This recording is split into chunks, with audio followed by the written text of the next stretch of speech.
30 to 40% కష్టపడుతున్నారు, ఇంకెక్కువే కష్టపడుతున్నారు. కస్టమర్ని మీరు చూపిస్తుంటే బిజినెస్ క్లోజ్ చేసి మీకు ఇస్తున్నారు.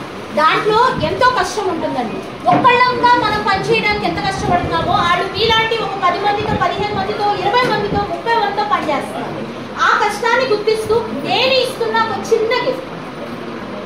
ఓకే, లీడర్స్ కాబట్టి నేను ఇస్తున్నా ఒక చిన్న గిఫ్ట్. ఇది చిన్న గిఫ్ట్ కాదు, మీరు రాకుండా మేము వదిలేసే పరిస్థితి. సరే, ఇది చిన్న గిఫ్ట్ కాదు, మీరు జీవితాంతం గుర్తుపెట్టుకోదగ్గ అంశం. వస్తువు ఇస్తే ఎంత విలువైనా తింటేనా అంటారు. మీకు మధురమైన అనుభూతిని కలిగిస్తానని చెప్పారు. వెనకటికి రాజుల కాలంలో జరిగిన కనకాభిషేకం అంటే గండపెండూరం కావచ్చు, బంగారు పుష్పాలతో మీ తల మీద అక్షంతల్లాగా వేయడం వల్ల కానీ, ఇది పెద్ద పెద్ద కోటీశ్వర్లు కానీ పెద్ద పెద్ద పండితులు కూడా పొందలేని అనుభూతి. ఇది ఈరోజు మీకు లీడర్స్ అందరికీ నేను కలిగిస్తాను. ఇది సర్ప్రైజ్ అండి. మొట్టమొదట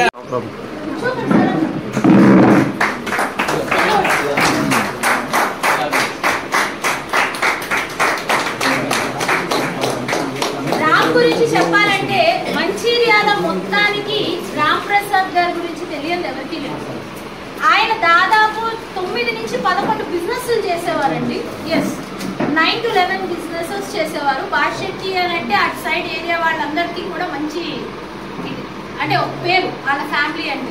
ఓకే, సో అలాంటి ఆయన కంప్లీట్గా అది వేరే వాళ్ళకి అప్పచెప్పి ఇక్కడ వాళ్ళ టీం కోసం డెడికేటెడ్గా చాలా ఎలాంటి టెక్నాలజీ గురించి అడగండి, ఎలాంటి అప్డేట్ గురించి అడగండి, ఇంచి కూడా టెక్నికల్గా ప్లస్ ఫిజికల్గా బ్రహ్మాండమైన అవైలబిలిటీలో ఉండే లీడర్ నా దగ్గర ఉన్న వాళ్ళల్లో నెంబర్ 1 పొజిషన్ నేను చాలా గర్వపడుతున్నాను. ఏదైనా చేయండి, డైమండ్.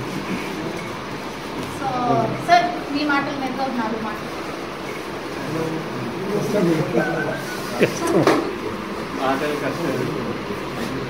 సంతోషంలో మాటలు వస్తాయి.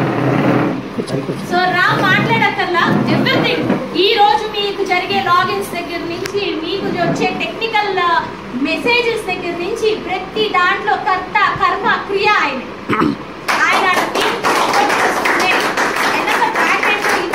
కష్టపడుతున్నాడు ఆయన. సో తప్పకుండా ఆయన సత్కరించుకోవాలి. కొత్త అడ్వైజర్స్ గమనించాల్సింది సార్, రత్నాలు మనకు దొరికే వాళ్ళంతా పాలసీ ఇచ్చేవాళ్ళు కానీ ఏజెంట్లు కానీ. నాకు ఒక్క రోజులో ఏమి దొరకలేదు. రాంప్రసాద్ కానీ కమలాకర్ కోసం దాదాపు 6 నెలలు తిరిగాను. ఒక 20 సార్లు నేను రమ్య మేడం గారు వాళ్ళ ఊరికి వెళ్ళాము కూడా. వాళ్ళ మదరు ఆ టైంలో చేద్దామనే మూమెంట్లో వాళ్ళ మదరు హాస్పిటల్లో ఉన్నప్పుడు కూడా నేను పోయి ధైర్యం చెప్పాను. తర్వాత ఇంటి దగ్గర కార్యక్రమం అవుతుంటే ఆ రోజు కూడా పోయి చెప్పాను. చెప్పి మీకు ఎనీ టైం మేము ఉన్నాము, నువ్వు రావాలని చెప్పేసి తీసుకొచ్చాము. ఈరోజు ఏ స్థితిలో ఉన్నారో చూశారు. అలాగే రాంప్రసాద్, ఇది ఉండేది మంచిర్యాలండి. హైదరాబాద్ నుంచి 280 కిలోమీటర్ల దూరం ఇది. ఈయన కోసం కూడా దాదాపు 25 సార్లు వెళ్ళారు సంవత్సరం. అలా కష్టపడ్డాక వచ్చారు. ఈ రోజు దాదాపు 5 సంవత్సరాల నుంచి నాకు జర్నీ వచ్చిన తర్వాత ఎప్పుడు ఎన్నో కష్టాలు ఫేస్ అయ్యారు. ఇప్పటికీ కష్టపడుతున్నారు, ప్రతిరోజు కష్టమే. ఇంకా మిమ్మల్ని నేను ఏ రోజు పర్సనల్ గా పిలిచి ఏమంటే అది కావాలి ఇది కావాలి, కానీ మా లీడర్స్ పొజిషన్ అలా ఉండదండి. ఈ రోజు ఇంకా అది అవ్వలేదేంటి ఇది అవ్వలేదేంటి, ఆ బిజినెస్ ఎందుకు తేలేదు ఇది ఎందుకు కావలేదు, రోజు షంటుతాం. ఆ షంటుతో అదే ఆ రకంగా మేము వెనకబడుతున్న దాన్ని తీసుకుంటూ అది ఎప్పుడు మీ దగ్గర చూపించలేం. సో అవన్నీ కూడా మేనేజ్ చేస్తున్నారు అని అంటే మా అందరికన్నా కంపెనీ కన్నా అందరికన్నా కూడా వాళ్ళే ఇంపార్టెన్స్ ముందుకు వెళ్ళడానికి. సో ఇంతకన్నా నేను ఇంకో మాట చెప్పడానికి ఏమీ లేదు.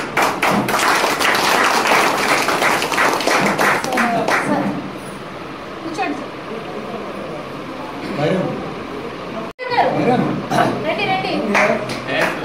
సురేంద్ర గారు, మీ లీడర్స్. సురేంద్ర గారు ఎక్కడ ఆయన? సురేందర్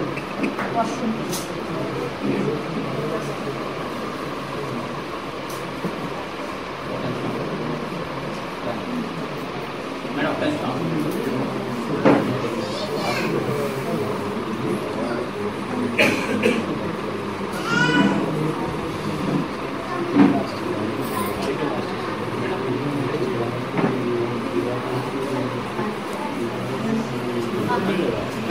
సరే, దేవుని ముందర అందరూ అక్షంతలు పూలు చల్లుతారు కదా, అలా భావించండి. మీ లీడర్ మీకు దేవుడితో సమానం.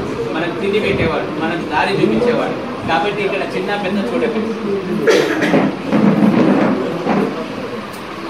లీడర్తో మంచిగా ఉంటే అందరికి ఏజెంట్లకు మాత్రం మంచి జరుగుతుందండి. ముందు మీకు టైం ఇస్తారు. అలా ఏం లేదండి, అందరికీ మేము బాగానే టైం ఇస్తాం, దానికి సంబంధం లేదు. సో కానీ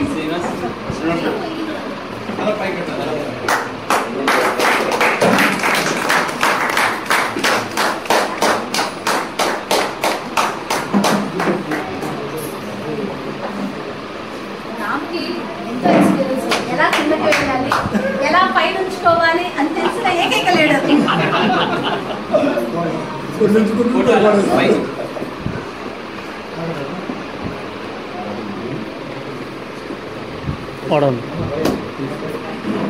ఓకేనా సార్?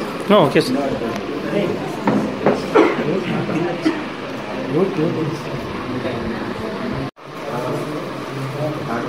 చేసుకోవాలి. సో దసరా సందర్భంగా దేవతకి పూజ చేయాలి కదా, సో తప్పకుండా ఈ ఫ్లవర్స్ వాడండి.